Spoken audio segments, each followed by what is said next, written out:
திருவாரூர் கோவில்வன்னி சுங்கச்சாவடியை முற்றுகையிட்டு விவசாயிகள், வாகன ஓட்டுநர்கள் உள்ளிட்ட சங்கங்கள் போராட்டத்தில் ஈடுபட்டு வருகின்றனர். இதுகுறித்து கூடுதல் விவரங்களுடன் இணைகிறார் செய்தியாளர் முத்துக்குமார். வணக்கம் முத்துக்குமார், விவரங்களை சொல்லுங்க. வணக்கம் ஆனந்தி. திருச்சி நாகை தேசிய நெடுஞ்சாலை சாலை மிகவும் மோசமாக இருந்து வந்த நிலையில கடந்த 2 ஆண்டுகளாக அகலப்படுத்தும் பணிகள் நடைபெற்று வந்தது. இந்நிலையில் பணிகள் முடிவடைந்த நிலையில மக்கள் பயன்பாட்டிற்கு திறந்து வைக்கப்பட்டது.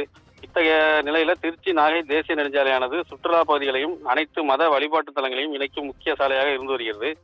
இத்தகைய சாலை மார்க்கத்தில் அரசு பேருந்து சேவை முழுமையாக இயக்கப்படாத நிலையிலும் தினசரி ஆயிரக்கணக்கான கனரக வாகனங்கள் மற்றும் இருசக்கர வாகனங்கள் பயணித்து வருகின்றன. இந்நிலையில் திருவாரூர் மாவட்டம் நீடாமங்கலம் அருகே உள்ள கோவில்வன்னியில் சுங்கச்சாவடி கட்டப்பட்டு கட்டுமான பணிகள் நிலையில முன்னறிவிப்பின்றி தஞ்சாவூர் நாகப்பட்டினம் தேசிய நெடுஞ்சாலை பணி முடிவடையாத நிலையிலும் சட்டவிரோதமாக திறக்கப்பட்டுள்ள சுங்கச்சாவடி உடனடியாக மூட வேண்டும்.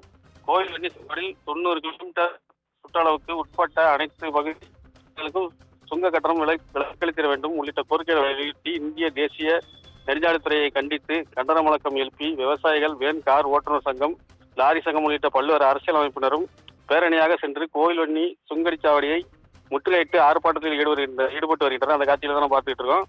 போராட்டத்தின் போது போராட்டக்காரர்களுக்கும் காவல்துறையினருக்கும் இடையே தள்ளுமுள்ளு ஏற்பட்டது. இதில் திருவாரூர் மாவட்ட எஸ்பி ஜெயக்குமார் தலைமையில் 5 டிஎஸ்பிகள் உட்பட நாகை, திருவாரூர், தஞ்சாவூர் மாவட்டங்களைச் சேர்ந்த சுமார் 300க்கும் மேற்பட்ட போலீசார் பாதுகாப்பு பணியில் ஈடுபட்டு வருகின்றனர். போராட்டத்தில் ஈடுபட்ட அனைவரையும் காவல்துறையினர் கைது செய்து நீடாமங்கலம் தனியார் திருமண மண்டபத்தில் அழைத்து விசாரணை மேற்கொண்டு வருகின்றனர். விவரங்களுக்கு நன்றி முத்துக்குமார்.